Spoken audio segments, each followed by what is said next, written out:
geração que estava ali diante do Jordão? Primeira coisa, para humilhar. Eita glórias!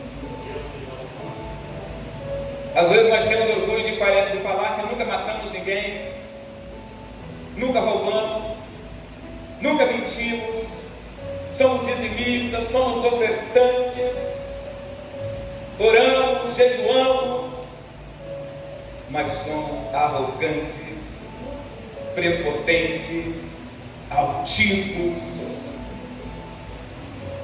E não há melhor lugar para Deus trabalhar no ego humano do que o deserto. Que o deserto. Deserto é lugar de Deus humilhar o homem. Porque no deserto você depende de Deus, obedece a Ele, ou você morre. Amém, amados? Eu penso crente que diz que não precisa de ninguém, não depende de nada nem de ninguém, só de Deus. Irmão, eu também dependo, em primeira análise, somente de Deus. Mas eu preciso das pessoas que Deus vai mover para me ajudar. Se eu estou aqui hoje, porque pessoas me ajudaram, minha esposa, a minha filha, os meus filhos, os meus irmãos, os meus amigos. Esses dias eu passei, há uns 2 meses atrás, eu fiquei tão doente que eu não conseguia nem andar. Quem foi a minha muleta, além da minha esposa e minha filha, foi o meu irmão Adilson, um diácono da nossa igreja. Ele me levava para tudo quanto é canto, me buscava em casa, ficava comigo no médico, voltava comigo. Falei, meu Deus, um homem que alguns anos atrás era improvável, mas Deus faz você depender dele, porque às vezes nós temos uma falsa humildade. Aleluia. Jesus, quando chama os seus discípulos, fala assim: aprendei de mim que sou manso e humilde de coração. Humildade não é uma coisa esporádica, não, irmão. Humildade é uma coisa que tem que ser uma virtude dentro de você. Você tem que ser humilde o tempo todo. É reconhecer que não tem, ou tem pouco ou nenhum mérito da sua parte. Nós sempre precisamos de alguém. Você quer ver uma coisa? Eu estou vestindo aqui um casaco e uma camiseta. Não foi eu que fiz, nem um nem outro. Alguém fez esse casaco, essa camiseta. E quem fez essa camiseta, esse casaco, dependeu de outras pessoas que ele nem conhece, ou que ele nem conheceu. São os que plantaram o algodão e que fizeram as fibras que foram possíveis construir ou gerar essa camiseta, esse paletó. Eu tenho que agradecer todo dia as pessoas que Deus usa com sabedoria e inteligência para fazer as coisas que eu uso na minha casa, que eu nem sei quem foi que fez. Uma panela, um bule, aquele café que você passa naquele coador já está preto na sua casa, não tem lá? Tem 2 anos que o mesmo coador, e é o melhor café que é feito nele, irmão. Uma costureira foi lá e costurou aquele coador. Você está entendendo isso nessa noite? Deus está falando para alguém que é arrogante, porque enquanto a arrogância permanecer na minha vida, enquanto a soberba permanecer na minha vida, vai haver uma resistência da parte de Deus comigo. Então a primeira coisa que Deus faz, eu levei vocês para o deserto, foi para humilhar vocês. E aqueles que não se humilharam caíram prostrados no deserto, porque além de ser arrogantes, prepotentes, altivos, prevaricaram contra mim, desobedeceram a minha ordem, quebraram a minha aliança. Por isso eles ficaram lá. Agora vocês estão vivos e vão entrar na terra prometida. Cuidado para vocês não cometer os mesmos erros do passado que seus pais cometeram. Aleluia. Tem gente querendo botar a mão aonde não é para botar, fazer o que não é para fazer. Deixa Deus te autorizar, mas para isso você tem que passar pelo crivo da humilhação com Deus.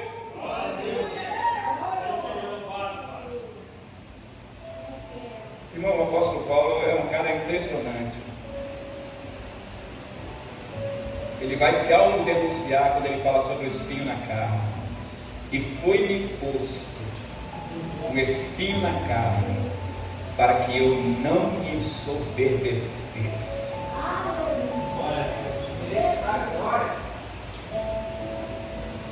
Eu falei para alguém que Deus tinha colocado um espinho na carne dele. Ele falou: eu arranco. Você acredita nisso? E foi o homem de Deus. O O espinho está lá até hoje, irmão. E quanto mais se mexe, quanto mais se move de um lado para o outro, o espinho afunda. Eu já pedi a Deus, Senhor, tira esse zumbido do meu ouvido, tira essa tontura, essa zoeira da minha cabeça, para mim não ficar demente, para mim não ficar louco. Deus falou, rapaz, eu permiti que esteja aí, deixa esse negócio aí. Você vai continuar fazendo o meu trabalho, mas de forma limitada, mas vai continuar fazendo. Eu sei porque eu permiti que isso acontecesse na tua vida. Não foi obra de macumbaria, de feitiçaria, nada disso não, foi eu que permiti. Glória a Deus. Fica quieto. Duro para você recalcitrar contra os aguilhões. Porque às vezes, irmão, nós achamos que somos melhores do que os outros. Porque um dia uma irmã chegou para mim e falou assim, pastor do céu, o senhor é homem de Deus. Eu falei, por quê, irmão? Eu acho que eu sou homem de Deus, sim. Não, eu nunca vi o senhor reclamar de doença, o senhor não fica doente, pelo contrário, o senhor só fica socorrendo as pessoas com o seu carro para cima e para baixo, socorrendo, levando no hospital, no médico. Ai, que bênção, que o senhor não é doente. E aquilo soou como um testemunho a meu favor, sim, mas ao mesmo tempo aquilo soou como algo que inflou meu ego. E eu comecei até a achar que eu era melhor do que os outros mesmo. Aí Deus falou assim, é mesmo? Vou te mostrar que você é tão fraco como qualquer outro. Toma. Quem está entendendo isso nessa noite, irmão? Deus permite. Deus tira você de cima do altar, o tempo que Ele quiser. Deus tira. Deus tira. Deus só não revoga os dons, que os dons de Deus são irrevogáveis. Está na palavra, está no princípio. Ele não fere princípio. Mas a unção Deus tira. A Bíblia diz que Deus tirou o Espírito Santo que estava sobre Saul e colocou sobre Davi. E Davi, por causa de pecado, quase perdeu o Espírito. E de forma desesperada, ele orou a Deus. No Salmo 51. Senhor, não retire de mim o teu Espírito e restitui-me a alegria da tua salvação. O Espírito estava lá, mas a alegria de Saulo tinha se perdido já. Precisava ser restaurada através do arrependimento e da confissão, e foi. Mas a espada nunca mais saiu da casa de Davi.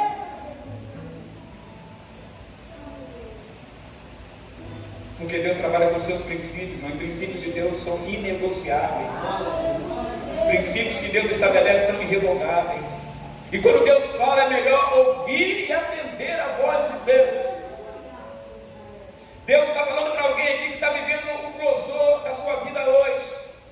O dinheiro está no bolso, a saúde está em dia, o casamento vai bem, graças a Deus, obrigado. O ministério está de vento em pouco, está tudo dando certo, os negócios estão sendo uma bênção, está tudo funcionando, e Deus é tudo na vida dele. Glória a Deus, louvado seja o Senhor. Esse é o meu Deus que eu sirvo. Eu quero ver quando a chapa esquentar, eu quero ver quando o sapato apertar, se Deus vai continuar sendo o mesmo Deus que sempre foi na tua vida enquanto as coisas estão acontecendo. Irmão, se prepara, porque se você não está passando pelo deserto, Deus manda te falar, o deserto vai chegar e vai bater a tua porta, porque deserto é propósito de Deus na vida do crente. Mas deserto é algo que nós temos que aprender. Nós nunca vamos estar sozinhos no deserto. Deus vai estar conosco de dia e de noite. Quem crê nisso nessa noite, irmão? Pode aplaudir a Jesus, pode glorificar o nome do Senhor.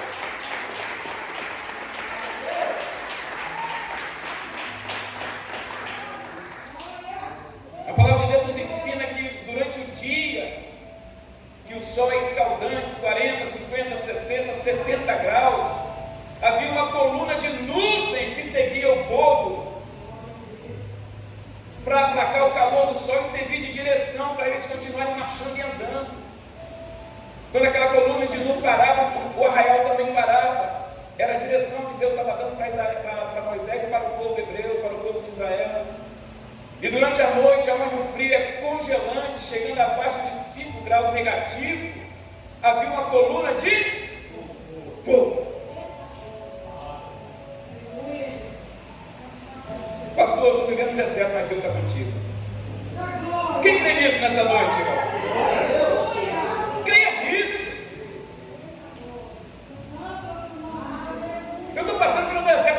sozinho? Além dos meus irmãos, amigos, família que Deus me deu, acima de tudo isso, de tudo eles, está o meu Deus.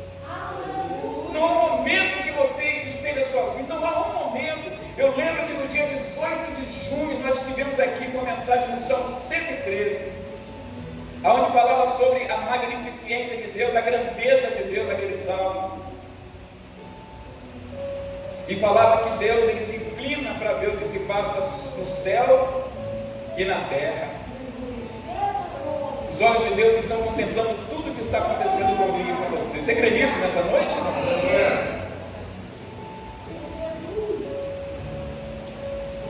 Jesus. Primeira coisa, para te humilhar. Segundo, ainda no versículo de número 2, para te provar. Mas a pergunta que eu faço é a seguinte: mas para que Deus precisa provar alguém se Ele já sabe qual será o resultado da prova? Mas não é para Deus a prova, é para você. Amém? É você que precisa saber que resultado você vai produzir. E no deserto nós somos provados de tudo quanto é jeito, de tudo quanto é forma. Na nossa fé, na nossa obediência, na nossa fidelidade, na nossa confiança com Deus, no nosso zelo pela palavra do Senhor. Tudo.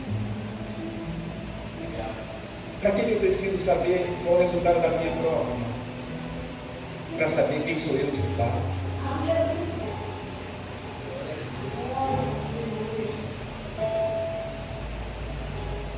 Alguém consegue chegar na universidade, na faculdade, sem antes passar por todo o processo de estudo desde o primário?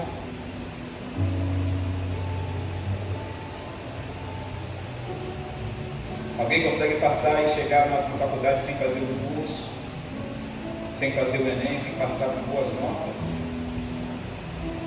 E depois, quando entra, ainda ele tem que ser aprovado para ser aprovado. No reino de Deus é a mesma coisa. No reino de Deus é a mesma coisa. O crente precisa passar pelo burilamento. O buril é o instrumento para poder purificar o ouro. O crente precisa ser burilado para tirar todas as impurezas.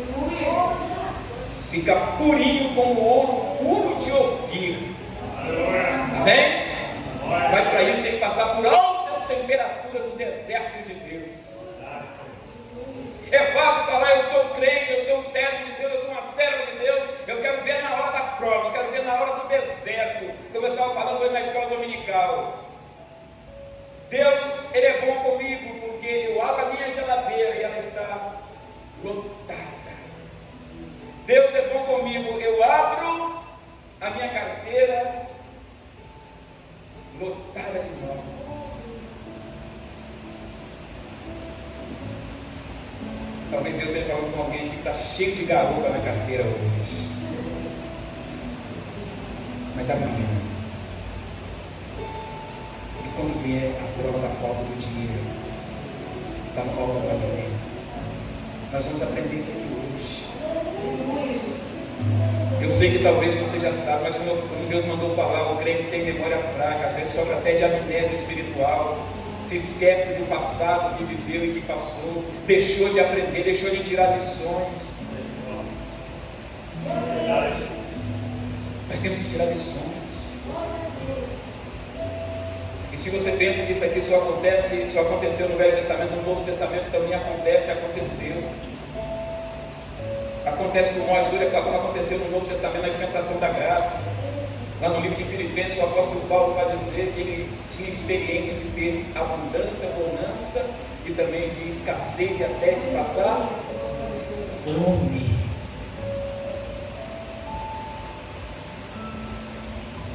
Quem entende essa palavra nessa noite? Aleluia! Para te humilhar, para te provar, para saber o que estava no seu coração, se guardaria os meus mandamentos, para ver se guardaria ou não os seus mandamentos. que está no coração do homem quando ele está bem? O que está no coração do homem quando ele está mal? Tem duas coisas que podem nos tirar da presença de Deus. Eu vou especificar. Primeiro, quando nós estamos vivendo um momento de abundância, nós somos tentados a esquecer de Deus, porque o que nós queríamos de Deus nós conseguimos. Conseguimos o emprego, conseguimos a casa, conseguimos o carro, conseguimos o dinheiro, conseguimos passar uma vida estabilizada agora, e temos por tendência a esquecer de Deus. E isso vai acontecer na história do povo de Israel. Depois que eles entram na terra prometida, depois que passa um tempo, eles acabam se esquecendo de Deus, porque agora eles tinham um grande exército. Era uma nação que prosperou grandemente na área econômica, na área política. Era uma nação reconhecida. Israel não era mais um povo nômade que morava em tendas. Israel agora vivia uma vida abençoada por Deus e se esqueceu de Deus. Foram viver os benefícios da graça e se esqueceram do autor dela. Isso pode tirar o homem da presença de Deus. E o que pode mais tirar o homem da presença de Deus é os momentos de aflição, de sofrimento. De vez em quando nós encontramos pessoas que deixam de ir à igreja e você pergunta, não para poder acusar, julgar ninguém, mas pergunta, está acontecendo alguma coisa? Ah, pastor, eu estou entristecido, ou estou entristecido, eu perdi a motivação, pastor. Eu tenho orado a Deus, tenho pedido tanto a Deus e as coisas parecem que vão de mal a pior na minha vida. Mas em Deus, Ele vai de mal a pior na tua vida, Ele continua sendo o mesmo ou não? Continua. Então você não tem motivo para se desmotivar. Você tem um motivo para continuar motivado, seguindo a Deus. Porque no momento difícil que você está vivendo, Deus continua contigo. Amém, amados? No momento difícil que você está vivendo, Deus continua contigo. E Deus quer saber, Deus queria saber o que estava no coração daquele povo, se eles guardariam ou não os mandamentos do Senhor. Versículo 3: Ele te humilhou e te deixou ter fome, e te sustentou com o maná que tu não conhecias. Às vezes nós desconhecemos esse lado de Deus. É o Deus que permite a privação. Eu não vou pedir para que ninguém levante a mão, para fazer a gente não criar um constrangimento, mas eu tenho quase certeza absoluta que aqui dentro dessa igreja tem pessoas, irmão, que em algum momento da sua vida, depois que vieram para Jesus, foram privados de algumas coisas. Eu já fui privado de muita coisa na minha vida. E eu entendi que essas privações eram permissões de Deus, porque quem privou o povo aqui foi Deus. Ele te humilhou, te deixou ter fome e te sustentou com o maná. Mas o mesmo Deus que priva é o mesmo Deus que provém. Quem entendeu isso nessa noite, irmão? É o mesmo Deus, Ele priva e provê. Ele não permite que você seja destruído pela escassez ou pela falta do alimento ou de qualquer outra coisa. Ele continua no controle. Mesmo quando Deus permite a privação, Ele continua no controle. Ele te sustenta com a mão, com a testa dEle que é fiel sobre a tua vida. Amada, escute isso. Deus manda falar para alguém nessa noite aqui, uma mulher, uma irmã. Eu não sei qual é o problema que você está vivendo. Parece que as portas todas se fecharam para você. Você está vivendo um momento de angústia. Mas isso não impediu de você vir à casa do Senhor nessa noite. Por essa fidelidade sua e pela palavra que Deus está liberando nessa noite, essas privações que você teve até agora, Deus vai entrar com provisão na tua vida a partir de hoje. Fique tranquilo. Fique tranquilo. Viu, meu irmão? Você também, varão. Fique tranquilo. É só continuar buscando a Deus. Só continuar firme na oração, no propósito. Não deixe, não tire o seu joelho do chão. Continue em oração. Continue buscando a Deus. Ele te humilhou, te deixou ter fome, te sustentou com o maná que tu não conhecias. nem teus pais o conheciam, para te dar a entender que nem só de pão viverá o homem. Por que Deus priva? Para ver aonde está o nosso coração. Esse dia eu estava parado, sentado, esperando a Priscila, que foi no dentista. Eu estava sentado na parte de trás do meu carrinho ali, descansando, onde estava a sombrinha, porque o sol estava muito quente, me deu uma tonturazinha lá em Terra Vermelha, o sol estava muito quente, eram umas 10 horas mais ou menos. Aí passou um irmão e eu disse: não sei como que ele conseguiu me ver dentro do carro. Eu estava bem afundado dentro do carro, ele me viu dentro do carro. Falei: pastor?